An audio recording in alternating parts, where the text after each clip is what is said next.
যদি কেউ সালাহ আদায় না করে তাহলে তার অনেক বিপদ হতে পারে।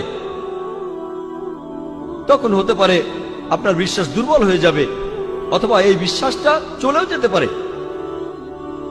কারণ মানুষ আসলে মনে করে পৃথিবীতে তার যে সম্পদ আর সম্মান আছে এর কারণ হলো পৃথিবীর সব বস্তুগত জিনিস। এভাবে সে আল্লাহ সুবহানাহু ওয়া তাআলার কাছ থেকে দূরে সরে যায়। এই নিয়ম শৃঙ্খলার অভাবেই সে আল্লাহ সুবহানাহু ওয়া তাআলা থেকে দূরে সরে যায়। পৃথিবীর বিভিন্ন জিনিসের মোহ থাকলে, বস্তুগত জিনিসের, তাহলে সম্ভাবনা থাকে যে সে অন্যায় কাজ করবে। এভাবে সে সিরাতাল মুস্তাকিম থেকে দূরে সরে যাবে, সরল পথ থেকে। মনের ভেতরে তখন শান্তিও থাকবে না। আপনার কাছে যে পরিমাণ সম্পত্তি থাকুক না কেন, এই সম্পদ আপনাকে শান্তি দিতে পারবে না। আর মানুষজন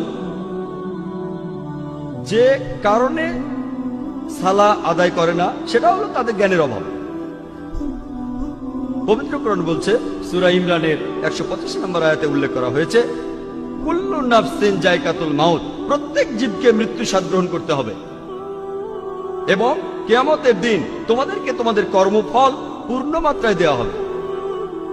এবং যাকে দোজখের আগুন থেকে দূরে রাখা হবে আর যাকে জান্নাতে দাখিল করা হবে সেই হবে এই দুনিয়ার উদ্দেশ্য পূরণের সফল কাম। কারণ নিশ্চয়ই এই পার্থিব জীবন একটা ছলনাময়, ভোগ ব্যতীত কিছুই নয়। সালাহ আদায় করলে অনেক উপকৃত হবেন।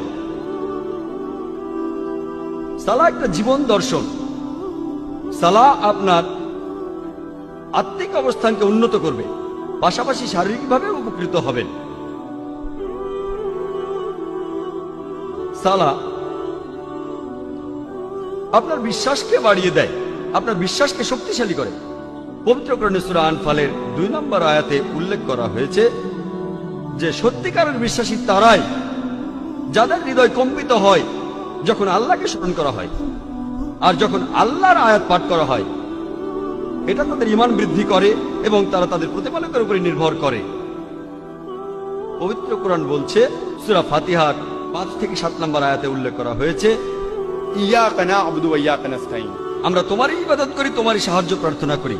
ইহদিনাস সিরাতাল মুস্তাকিম সিরাতাল লাযিনা আন'আমতা আলাইহিম গায়রিল মাগদুবি আলাইহিম ওয়ালাদ-দাল্লিন, আমাদের সরল পথ দেখাও, তাদের পথ যাদের তুমি অনুগ্রহ দান করেছো, তাদের পথ নয় যারা ক্রোধ নিপতিত, যারা পথভ্রষ্ট। এতে আপনার জীবনের শৃঙ্খলা বাড়বে। সত্যিকারের মুসলিম সে তার দিন শুরু করে ফজরের সালাহ আদায় করার মাধ্যমে। আর ফজরের সালার সময় মুয়াজ্জিন আজান দেওয়ার সময় বলেন, আসসালাতু খায়রুম মিনান নাওম, যে ঘুম অপেক্ষা সালাহ উত্তম, ঘুমিয়ে থাকার চেয়ে নামাজ পড়া উত্তম। একজন সত্যিকারের মুসলিম দিনের মাঝখানে সালাহ আদায় করে আর সে তার দিন শেষ করে এশার সালাহ দিয়ে ঘুমাতে যাওয়ার আগে।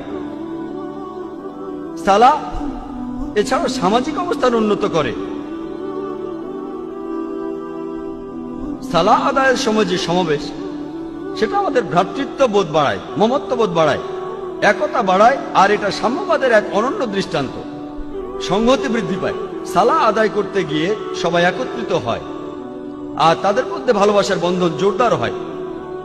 পবিত্র কোরআনে সূরা হুজুরাতের 13 নম্বর আয়াতে উল্লেখ করা হয়েছে, ইয়া আইয়ুহান নাসু ইন্না খালাকনাকুম মিন যাকরিন ওয়া উনসা ওয়া জাআলনাকুম শুউবান ওয়া কাবাইলা লিতাআরাফু ইন্না আকরামাকুম ইনদাল্লাহি আতকাকুম ইন্নাল্লাহা আলিমুন খাবীর।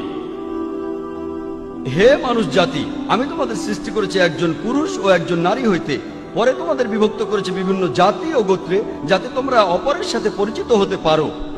এজন্য নয় যে তোমরা পরস্পরকে ঘৃণা করবে। আর তোমাদের মধ্যে আল্লাহর কাছে সেই ব্যক্তি অধিক মর্যাদা সম্পন্ন যে তোমাদের মধ্যে অধিক মুত্তাকি, অধিক ন্যায়পরায়ণ। নিশ্চয়ই আল্লাহ সকল কিছু জানেন, সমস্ত খবর রাখেন। আল্লাহ সুবহানাহু ওয়া তাআলা আমাদের যেটা দিয়ে বিচার করবেন সেটা গোত্র নয়, বর্ণ নয়, ধর্মবিশ্বাস নয়, সম্পদ নয়, লিঙ্গ নয়, সেটা হলো তাকওয়া, অর্থাৎ ন্যায়পরায়ণতা, আল্লাহকে মেনে চলা এবং ধার্মিকতা। পবিত্র কোরআনে সূরা হুমাজার 1 নম্বর আয়াতে উল্লেখ করা হয়েছে, ওয়াইলুল লিকুল্লি হুমাজাতিল লুমাজা, দুর্ভোগ তাদের যারা সামনে ও পেছনে মানুষের নিন্দা করে থাকে। সালাহ আমাদেরকে বিরত রাখে মানুষের নিন্দা করা থেকে।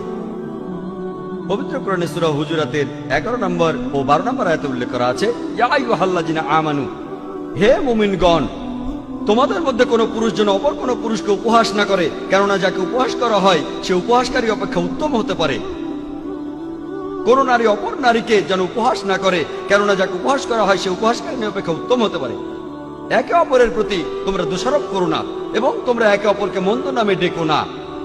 ইয়া আইয়ুহাল্লাযিনা আমানু, হে মুমিনগণ, তোমরা অনুমান হতে দূরে থাকো, কারণ অনুমান কোন কোন ক্ষেত্রে পাপ।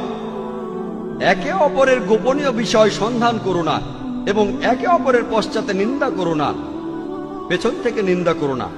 তোমাদের মধ্যে কি কেউ তার মৃত ভাইয়ের গোশত খেতে চাইবে? পবিত্র কোরআন বলছে, যদি পেছন থেকে নিন্দা করেন তাহলে আপনি যেন আপনার মৃত ভাইয়ের গোশত খাচ্ছেন, কারণ মৃত ভাইয়ের গোশত খাওয়া হলো দ্বিগুণ অপরাধ। খাদ্য হিসেবে মানুষের গোশত খাওয়া একটা অপরাধ। এমনকি ক্যানিবালরা যারা মানুষের গোশত খায় তারাও কখনো তাদের মৃত ভাইয়ের গোশত খায় না। কোরআন বলছে যদি পেছন থেকে নিন্দা করেন তাহলে দ্বিগুণ অপরাধ করছেন। অপরাধটা এমন যেন আপনি মৃত ভাইয়ের গোশত খাচ্ছেন। কোনো প্রমাণ ছাড়াই কারো ব্যাপারে নিন্দা করো না, এটা পাপ। আর কারো পেছন থেকে নিন্দা করা হলো দ্বিগুণ পাপ, দ্বিগুণ পাপ। আর আল্লাহ সুবহানাহু ওয়া তাআলা এখানে তিনি নিজেই উত্তর দিয়েছেন, তোমরা তাকে ঘৃণ্যই মনে করো। সালাহ এটা আমাদের ব্যবসা ক্ষেত্র এবং দৈনন্দিন কাজের মধ্যে সত্যবাদিতা এবং সততাকে বাড়ায়। আমি আগে বলেছিলাম পবিত্র কোরআনে সূরা আনকাবুতের 45 নম্বর আয়াতে উল্লেখ করা হয়েছে, উতলু মা উহিয়া ইলাইকা মিনাল কিতাবি ওয়া আকিমিস সালাতা ইন্নাস সালাতা তানহা আনিল ফাহশাই ওয়াল মুনকার, যে তুমি আবৃত্তি করো সেই কিতাব হতে যা তোমার প্রতি প্রত্যাদেশ করা হয় এবং সালাত কায়েম করো, কারণ নিশ্চয়ই সালাত তোমাকে অশ্লীল ও মন্দ কাজ হতে বিরত রাখে। পবিত্র কোরআন বলছে সূরা ইসরার 81 নম্বর আয়াতে উল্লেখ করা হয়েছে, ওয়াকুল জাল হক ওয়া যাকাল বাতিল ইন্নাল বাতিলা কানা যাহুকা, বলো সত্য এবার উপস্থিত হয়েছে এবং মিথ্যা বিলুপ্ত হয়েছে, কারণ নিশ্চয়ই মিথ্যা তার প্রকৃতিগত কারণেই ধ্বংস হয়ে যাবে। সালাহ আমাদের সত্যবাদী হতে শেখায়। একই ধরনের কথা বলা হয়েছে সূরা বাকারায় 42 ও 43 নম্বর আয়াতে উল্লেখ করা হয়েছে যে তোমরা সত্যকে মিথ্যার সাথে মিশ্রিত করো না এবং জেনে শুনে সত্য গোপন করো না। কোরআন আমাদের সত্যবাদী হতে শেখায় যে সব সময় আমরা সত্যি বলবো। পবিত্র কোরআনে সূরা বাকারার 188 নম্বর আয়াতে উল্লেখ করা হয়েছে যে তোমরা একে অন্যের সম্পদ অন্যায়ভাবে গ্রাস করো না এবং মানুষের ধন সম্পত্তির কিয়দাংশ জেনে শুনে অন্যায়ভাবে গ্রাস করার উদ্দেশ্যে সেটা বিচারকের নিকট পেশ করো না। পবিত্র কোরআন বলছে ঘুষ দেয়া বা নেয়া নিষিদ্ধ, আপনারা ঘুষ দেবেন না। পবিত্র কোরআন আমাদের দেখিয়ে দেয় কিভাবে সৎ জীবনযাপন করতে হবে। পবিত্র কোরআন মানুষের জীবনে শান্তি এনে দেয়। পবিত্র কোরআনে সূরা রদের 28 নম্বর আয়াতে উল্লেখ করা হয়েছে, নিশ্চয়ই যখন আল্লাহকে স্মরণ করা হয় হৃদয় তখন শান্তি খুঁজে পায় এবং প্রশান্ত হয়। যখন আল্লাহকে স্মরণ করবেন, যখন সালাহ আদায় করবেন, আপনি তখন খুবই শান্তিতে থাকবেন, আপনার হৃদয় প্রশান্ত হবে। সালাহ হলো আল্লাহ তাআলার সাথে যোগাযোগের সবচেয়ে শ্রেষ্ঠ উপায়। পবিত্র কোরআনে সূরা বাকারার 153 নম্বর আয়াতে উল্লেখ করা হয়েছে, ইয়া আইয়ুহাল্লাযীনা আমানুস্তাঈনু বিস-সাবরি ওয়াস-সালাহ, হে মুমিনগণ, ধৈর্য ও সালাতের মাধ্যমে তোমরা আল্লাহর সাহায্য প্রার্থনা করো। ইন্নাল্লাহা মা সাবরিন, আর নিশ্চয়ই আল্লাহ সুবহানাহু ওয়া তাআলা ধৈর্যশীলদের সাথে আছেন। আল্লাহ বলছেন ইন্নাল্লাহা মা সাবরিন, আর নিশ্চয়ই আল্লাহ তাআলা ধৈর্যশীলদের সাথে আছেন।